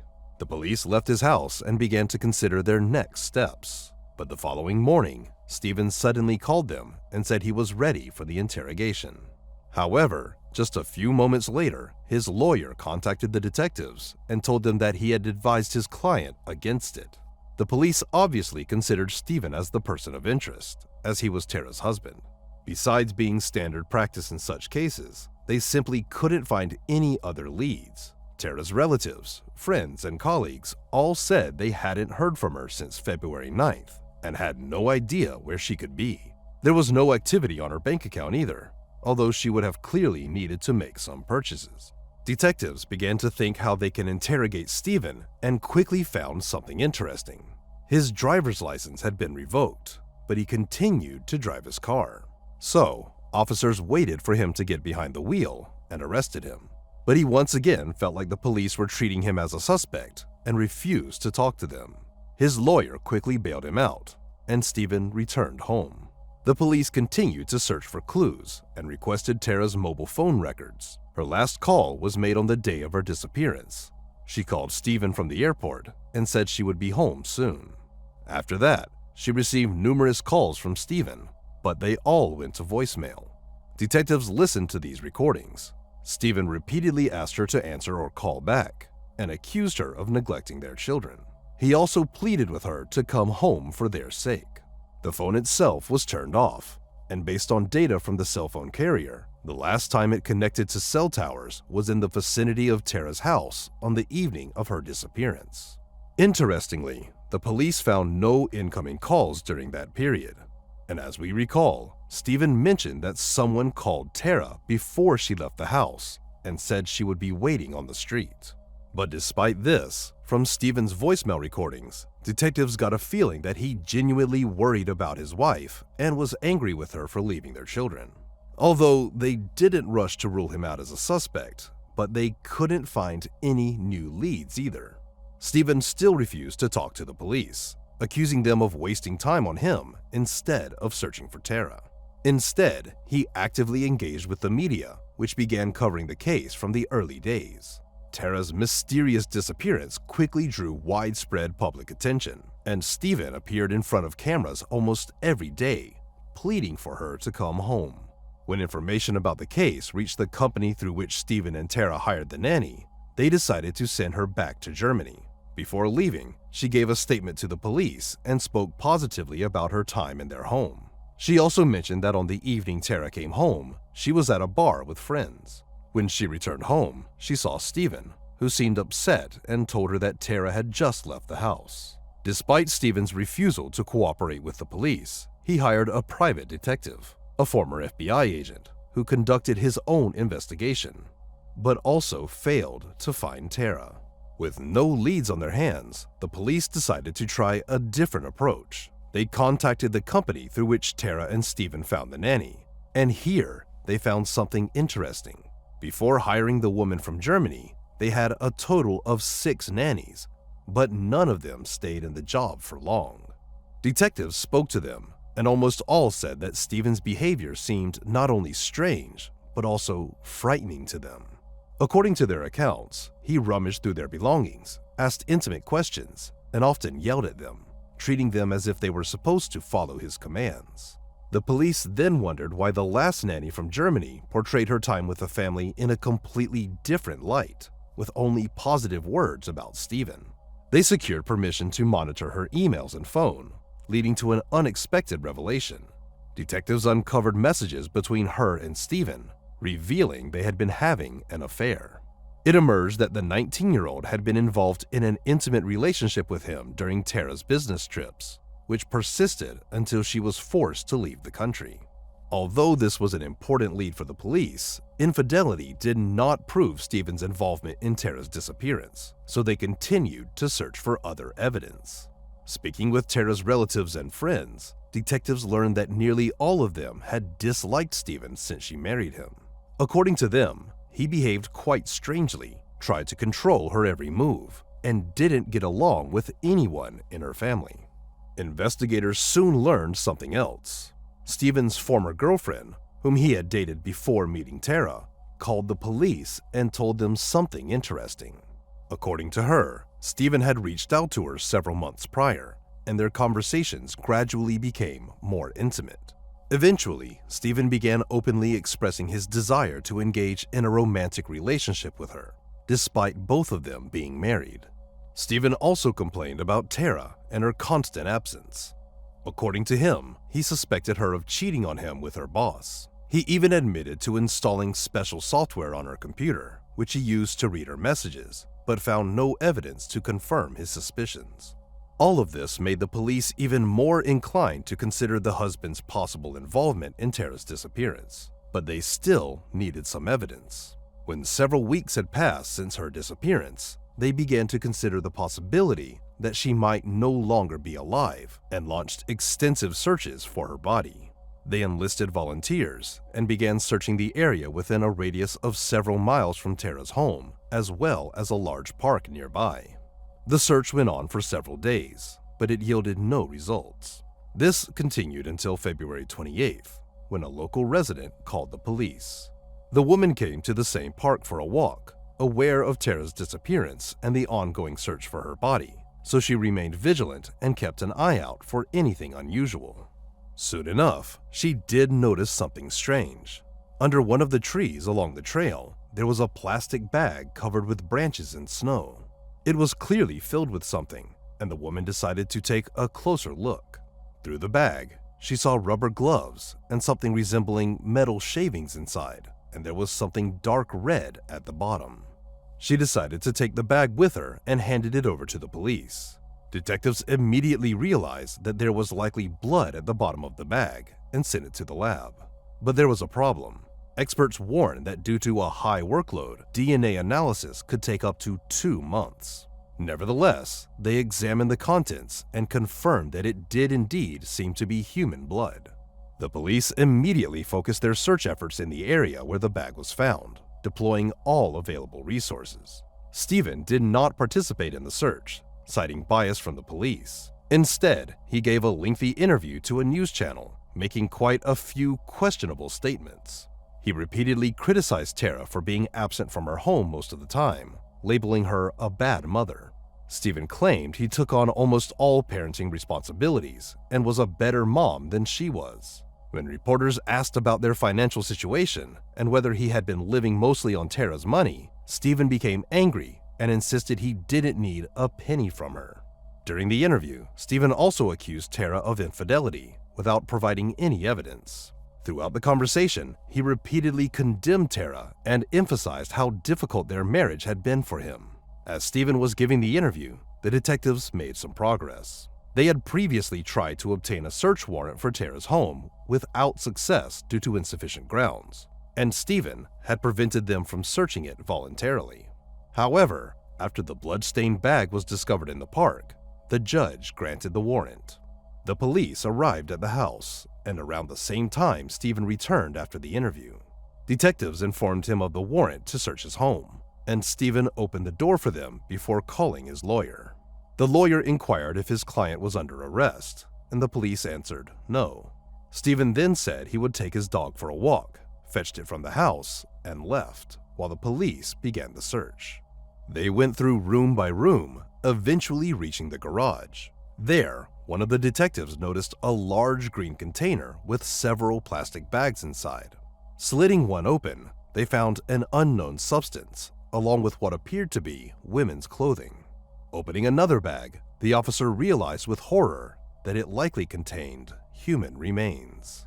In total, there were 5 bags in the container, and the detectives quickly confirmed that they indeed contained the remains of a woman.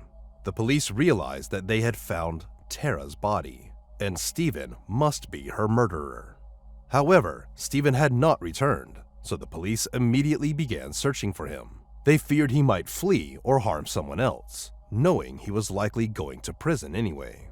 Meanwhile, officers called in reinforcements for the park search, as only a portion of Tara's remains were found in the garage. Over 100 officers from neighboring districts were dispatched to assist, and their efforts quickly paid off.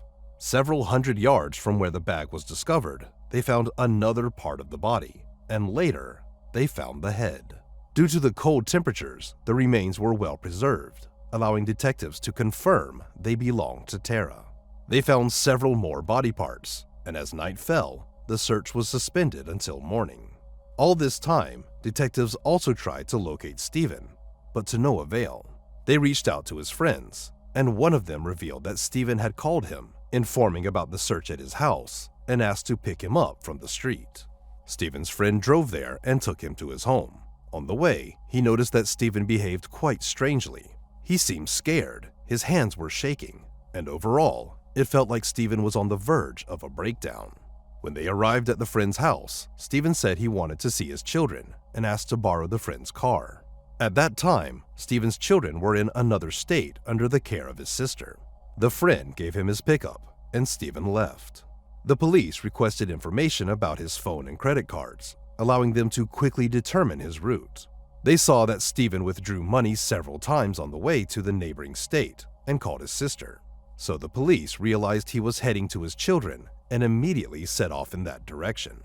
Then, something unexpected happened. The police received a call from Germany, from the very nanny with whom Stephen had had a romantic relationship.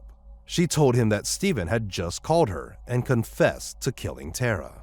According to him, they indeed had an argument that evening, and Stephen started yelling at her. Tara then slapped him in the face, and he flew into a rage. He pushed her, and Tara hit her head after falling on the floor, resulting in her death. The police no longer doubted Stephen's involvement, but they still needed to find him. For several hours, they searched the area along the highway leading to the neighboring state, and soon they discovered Stephen's friend's car. It was abandoned near the entrance to the national park, but Stephen himself was nowhere to be seen. The police headed to the park, and several hours later, thanks to thermal cameras, they finally found him. Stephen was lying under a tree, wearing only light clothing, and the officers realized he was on the brink of death from hypothermia. He was in an altered state, talking to trees and muttering incomprehensible phrases, so they quickly airlifted him to the hospital. Despite the fact that his body temperature dropped to just 88 degrees, doctors managed to save his life, although it took some time for him to fully recover. While he was in the hospital, he was charged with murder, and detectives handed the case over to the court. It's worth mentioning that on the same day, his lawyer refused to defend Stephen. When asked why, he vaguely replied, "I need to be able to look at myself in the mirror in the mornings." Stephen was assigned a new lawyer, and meanwhile, forensic experts examined Tara's remains. One of the most experienced pathologists in the country, who had worked on J.F. Kennedy and John Benet Ramsey cases, was appointed as the chief medical examiner. After studying the remains, he concluded that Stephen's version of events did not match reality. Stephen claimed Tara died from a head injury, but the actual cause of death turned out to be strangulation. When Stephen finally regained consciousness, detectives went to see him in the hospital, and he told them what really happened that evening. According to him, when Tara came home and said she had to leave a day earlier, they got into an argument, and he started yelling at her. When she tried to leave the room, he grabbed her, and Tara hit him in the face. Enraged, Stephen struck back, then strangled her. He dragged her body from the second floor to the garage and placed Tara in the trunk of her car. At the same time, the nanny returned home, and Stephen told her that his wife had just left him. The next morning, he took the body to his father's workshop, making sure no other workers would be there. Stephen destroyed all of Tara's documents and personal belongings, then dismembered her body using a saw. He also mentioned that he vomited twice while doing all this, but he kept telling himself, "If you don't do this, you'll end up in prison for the rest of your days." Several hours later, he packed the remains into plastic bags, placed them in a container, and returned home, leaving the body in the car. For a few days, he'd been thinking how to dispose of the remains while creating an alibi for himself. He repeatedly called Tara and left messages on her voicemail, begging her to come home. One day, he took his children's snow sled and went to the park where the bags with the remains would later be found. There, he placed the container on the sled to take it away from the crowded areas and started pulling it up a hill. At some point, the rope slipped from his hands and the sled rolled down.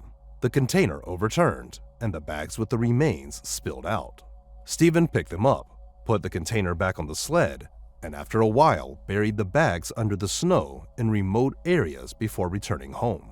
Several days later, when the police began searching for Tara, detectives announced they were starting a search operation in the park. Stephen panicked. He remembered that one of the bags, the largest one, was hidden quite poorly, so he feared it would be found pretty quick. So, he walked to the park, took a few bags, slung them over his shoulder, and carried it to his father's workshop, leaving it right on the roof. The day before his interview, he took the container from home, went to the workshop, retrieved the bags, and brought them back to his garage. To his surprise, the next day, the police obtained a search warrant for the house, where they found these bags in the container.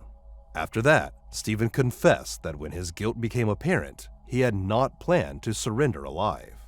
However, he couldn't carry out his plan and survived despite almost freezing to death. Throughout the conversation with the police, Stephen showed no signs of remorse. On the contrary, he often smiled and joked, even when describing how he disposed of the body.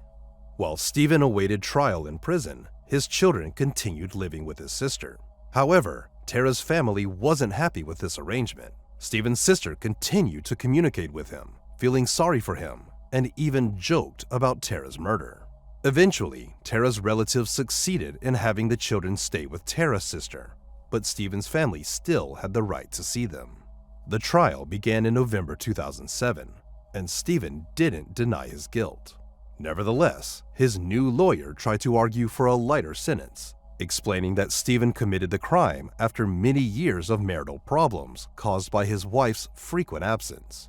During the trial, it also emerged that Stephen lied about Tara's plans to leave a day earlier. Her boss said Tara had no additional meetings scheduled and was supposed to start her work at the usual time. Tara's sister, who spoke with her shortly before the murder, confirmed this. At that time, Tara told her she would be home all weekend, as usual. There was also no evidence to support the claim that Tara was cheating on her husband. Her boss said their relationship was purely professional, and it was confirmed by their email letters and texts. Even Stephen himself admitted that he didn't actually believe it. The prosecution failed to prove that Stephen had planned the murder in advance. Apparently, he committed the crime in a fit of rage, which could have led to charges of second-degree murder rather than first-degree. On December 21, 2007, the jury unanimously found Stephen guilty, and he was sentenced to a minimum of 50 years in prison. Stephen's lawyer tried to appeal the verdict, but to no avail. Since then, he has been serving his sentence behind bars. But his story doesn't end there. Tara's murder attracted the attention of millions of people across the country, and Stephen clearly enjoyed it. While in prison, he began writing a book and planned to release it with the help of his sister. They even discussed the possibility of a film adaptation, and Stephen pondered which famous actor could play him. In 2008, something else came to light. Stephen's children told their aunt that they actually saw their father killing their mother. On that fateful evening, they came out of their room after hearing screams and witnessed the entire ordeal. When this information appeared in the media, Stephen's relatives accused the children of lying and continued to defend him. Also in the same year, it became known that Stephen's father, who unlike other relatives didn't support him, could not live with what his son had done, and his body was found in his own home. As of now, Stephen remains behind bars, and he will only be eligible for parole in 2058. Every year, Tara's relatives and friends host a marathon along the route in the park where she used to jog frequently, and her children are always among the participants. Despite their father's actions, they have found the strength to move forward and honor their mother's memory. Lisa Valdez was born on September 6, 1961, in San Francisco, California. She had a brother and a loving mother, although their father wasn't involved in their lives. Despite this, Lisa was exceptionally close to her mother, and they almost never argued. Everyone who knew them always marveled at how perfect their relationship seemed. In her teenage years, Lisa took up dancing, and it became one of her greatest passions. She also had a keen interest in modern technology, getting into the IT field when it was still in its infancy. For instance, she started using email when most of her friends hadn't even heard of it. This interest in technology shaped her future career. After college, Lisa got a job as a software analyst in San Francisco. Sometime later, her mother used her savings to buy Lisa an apartment in a prestigious neighborhood. It was a small studio, but the complex was located on a hill, offering a beautiful view of the city. Lisa lived in this apartment alone, moving up in her career and spending as much time as possible with her family. She also didn't give up dancing, going to dance practice every week with her best friend. On May 16, 1998, when Lisa was 36, she invited her mother and some family friends over for the evening. After the guests left, her mother helped with the dishes and headed home. Before she left, Lisa promised to call her the next day, but she never called. At first, her mom figured she was just busy. Lisa was supposed to go to dance practice that day, so her mom decided to wait. But the whole day went by without hearing from Lisa. The next day, she tried calling Lisa herself, but there was no answer. The mother kept trying to reach her daughter, but Lisa never picked up. On the fourth day, Monday, Lisa's colleagues called her mother and informed her that Lisa hadn't shown up for work and wasn't answering their calls. This was very unusual because Lisa was very responsible and had never missed work without notice. Worried, her mother decided to go to Lisa's apartment complex to check on her. But as soon as she arrived, she saw police tape around the building. There were many officers present, and she asked them what was happening. The police explained that just a few hours earlier, residents had complained to the manager about a strange smell coming from one of the apartments. When the manager went to check, he found the door unlocked. He opened it and immediately saw a body on the floor, then called the police. The officers quickly identified the deceased as Lisa. She was partially undressed and her body showed clear signs of trauma, indicating it was a murder. Based on the state of decomposition, they estimated she had been dead for several days. The police also suspected she had been assaulted, as her underwear was found next to her body. The room was covered in bloodstains, both on the floor and on the bed. The TV was on, and the air conditioner was set to 78 degrees. The apartment was also in disarray, but detectives later discovered that this was normal for Lisa, who wasn't meticulous about keeping things tidy. There were no signs of a robbery. All her valuables, including jewelry, were left in plain sight. The only things missing were her keys and a gym bag. Another odd detail was that the attacker had cut off some of Lisa's long hair and taken it with them. Combined with numerous injuries on her body, this suggested strong personal motives. Detectives speculated that the killer might have known Lisa and, for some reasons, hated her. Supporting the idea that Lisa knew her attacker was the fact that there were no signs of forced entry. Plus, Lisa's apartment complex was fenced, and you needed either a key or to be let in by a resident. The police started interviewing residents of the complex, hoping someone had seen the attacker, and they quickly found their first lead. One of Lisa's neighbors mentioned that 2 days earlier, after returning from vacation, he noticed part of the metal frame of his front door was bent, and there was a faint bloodstain on the door.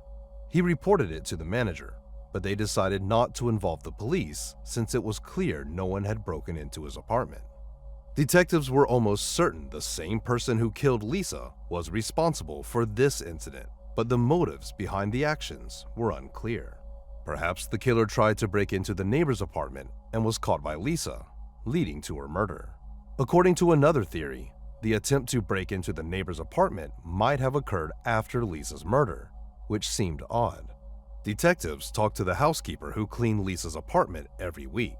2 days before they found Lisa's body, she used her key to enter the complex and tried to open Lisa's door, but it was blocked from the inside. She peeked through the crack and saw a partially undressed woman on the floor and heard a man's voice. Assuming she was interrupting something private, she left right away. The police believe Lisa was already dead by then, and the man's voice belonged to her killer, who was still in the apartment. The housekeeper also mentioned a curious detail. She thought she saw a black bag with a zipper near the body, but she wasn't sure since she only glanced inside for a second. Notably, there was an untouched envelope with cash taped to the inside of Lisa's apartment door. This money was meant for the housekeeper, as Lisa always left it the day before her scheduled visit, since she wouldn't be home. The presence of the envelope indicated that Lisa was likely attacked after her mother left, between midnight and early morning hours, as this was when she would have left the money. This theory was soon confirmed by the neighbors living on the floor below.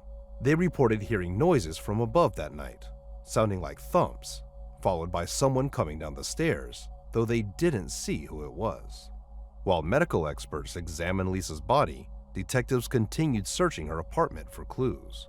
They soon noticed something unusual. The toilet seat was up, which was odd for a woman living alone. Forensic experts examined it and found a partial fingerprint that didn't belong to Lisa. The police collected fingerprints from all of Lisa's acquaintances and relatives who might have been in her apartment, but none matched. This led detectives to believe the fingerprint might belong to the killer. The medical experts soon finished their report, giving a new lead. Lisa's body had over 20 stab wounds, but because of the decomposition, they couldn't tell if she had been sexually assaulted. However, they found defensive wounds on her body, indicating that Lisa tried to fight off her attacker. The experts also found skin particles under her nails, likely from the killer, and sent them to the lab for analysis. Meanwhile, forensic experts examined evidence from the apartment and found a crucial clue. One of the pillowcases had numerous blood stains, but analysis revealed that not all the blood belonged to Lisa. Some stains were different, so the pillowcase was sent to the lab for further examination.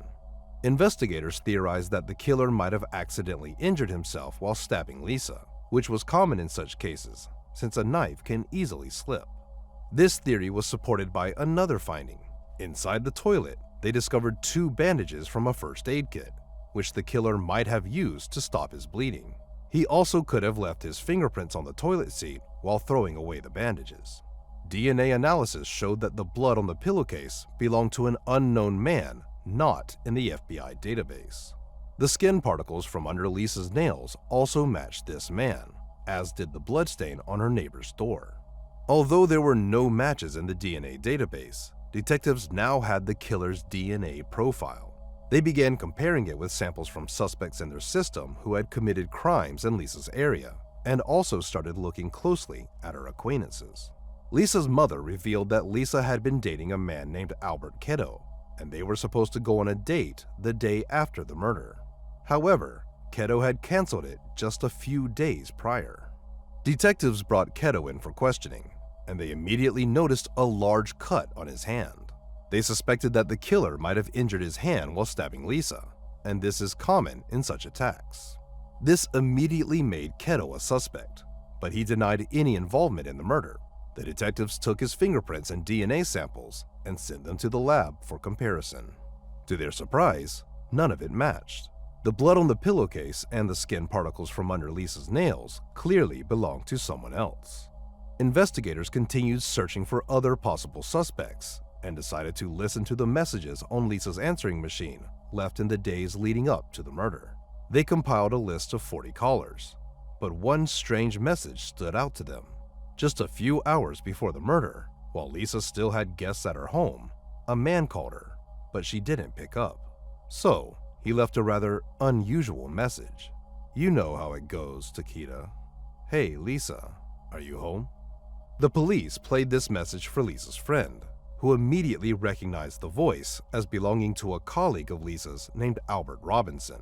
He had repeatedly expressed romantic feelings for Lisa, but she wasn't interested in a relationship with him.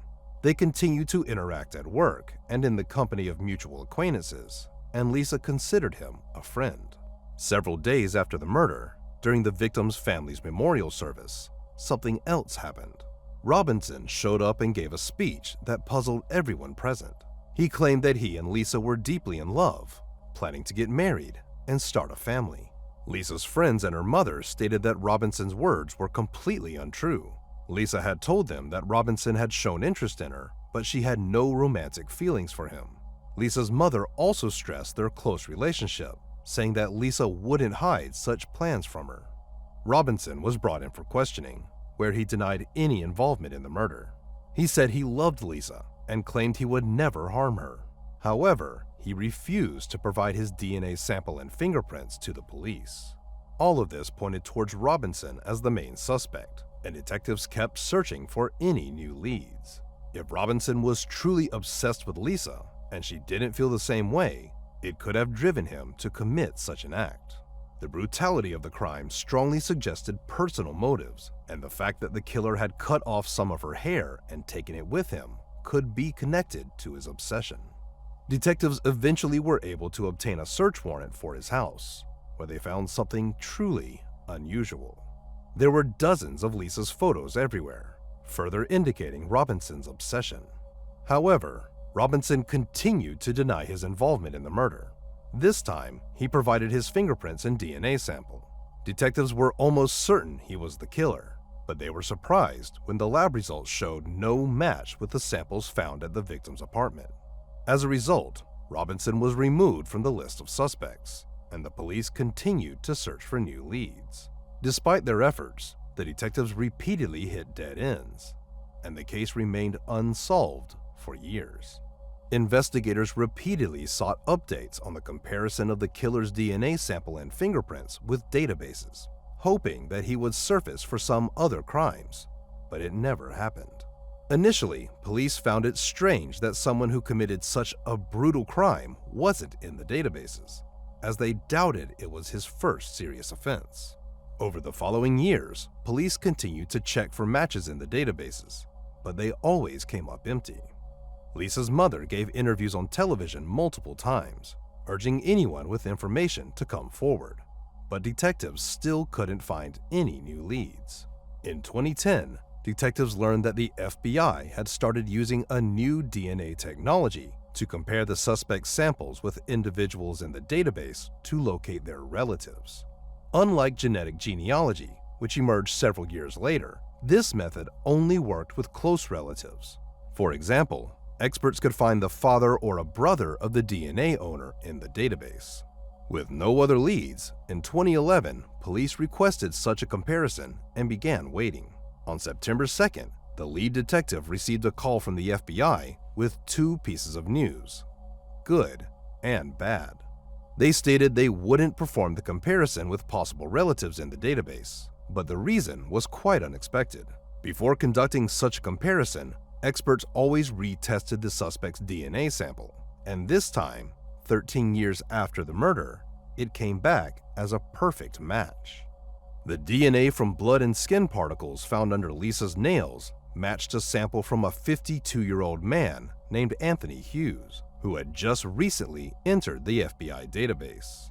The man had an extensive criminal history spanning decades, but none of his crimes required his DNA sample to be entered into the FBI database. With changes in laws, criminals in California were required to submit DNA samples regardless of the severity of the crime, and Anthony's sample ended up in the database after he was arrested for a simple shoplifting incident. His fingerprints were also entered into the databases, and they matched the fingerprint found on the toilet seat in Lisa's apartment. Experts even identified the specific finger that left the print pretty easily. Before arresting the man, detectives attempted to find any other evidence that could connect him to the crime. Here, they encountered a surprising turn of events. 13 years ago, the police listened to messages left for Lisa on her answering machine. However, they only reviewed calls made to her phone before the murder. Now, after all these years, detectives suddenly discovered that Anthony Hughes had called Lisa just a day after her death and left her a message. Its content was quite ordinary and did not raise any suspicions. However, had the police investigated Anthony back then, they would have not only discovered his extensive criminal record, but also something else. Upon reviewing Lisa's belongings, detectives examined her address book and found Anthony's phone number, confirming that the victim knew him. After talking to Lisa's friends, the police learned that she had apparently dated Anthony for a while in high school, and now the detectives had everything they needed to question the man. At that time, he didn't have a fixed address, so they decided to proceed carefully to prevent the suspect from fleeing. They arrested him, saying that the police were investigating a series of robberies in San Francisco, and he surrendered without resistance. During the interrogation, detectives started by asking about a series of robberies before smoothly transitioning to Anthony's criminal record. Eventually, they asked if he knew Lisa Valdez. At first, he said no, but when they showed her photo, he admitted they knew each other from high school. Anthony also claimed he hadn't seen her since the late 80s. Over several hours, detectives questioned him about the relationship and whether he'd seen her recently. Finally, they confronted him about his DNA found in Lisa's apartment in '98. Anthony suddenly began crying and asked for a pen and paper. Thinking he was ready to confess, they handed it over, but to their surprise, the man started hitting himself with the pen. They had to restrain him while he continued crying and shouting that they were trying to frame him for a crime he didn't commit. After that, Anthony was charged with the murder, and detectives informed Lisa's relatives that her killer had finally been caught. However, they had to wait another 4 years before the trial began. In court, Anthony initially appeared confident, even arrogant, and smirked. But as the proceedings continued, he began showing up with a Bible in hand and a cross around his neck, which the detectives saw as an attempt to sway the jurors. His lawyer insisted Anthony couldn't physically have committed the murder. He had been diagnosed with a condition 5 years prior that weakened his muscles, making repetitive movements extremely difficult. The lawyer argued that Anthony wouldn't have been able to inflict over 20 stab wounds on the victim. But medical reports from the year of the murder showed that Anthony's condition was under control and treatment was effective. Moreover, the prosecution had much stronger evidence pointing directly to his presence in the victim's apartment. His skin was found under Lisa's nails, his blood on a pillowcase, and his fingerprint on the toilet seat. But despite all this, Anthony continued to insist he hadn't seen Lisa since the late 80s. The prosecution theorized that Anthony contacted Lisa and went to her home, where he attempted to engage in intimacy with her, but she refused. In a fit of rage, he then killed her, cut off a portion of her hair, and took it with him before fleeing the scene. In the end, the jury unanimously found him guilty of first-degree murder. However, there was a problem with convicting him of sexual assault. The prosecution believed Anthony had indeed assaulted the victim, but due to the extent of decomposition, there was no direct evidence to confirm it. The situation was further complicated when, before sentencing, Anthony challenged the assault charges, arguing that the 13-year delay in bringing charges violated his constitutional rights. As a result, the primary charges were reduced from first-degree murder to second-degree murder, resulting in a less severe punishment. Anthony eventually received a life sentence with the possibility of parole after just 16 years, in 2031, when he would be 72. Since then, Anthony has been serving his sentence in prison and continues to maintain his innocence. Lisa's relatives hope that his parole request will be denied, which is quite likely. Often, refusal to admit guilt is seen by the parole board as a lack of remorse, meaning the offender doesn't deserve to be released. Share your thoughts on this story in the comments section, and don't forget to press the like button if you enjoyed my video. Thank you for watching.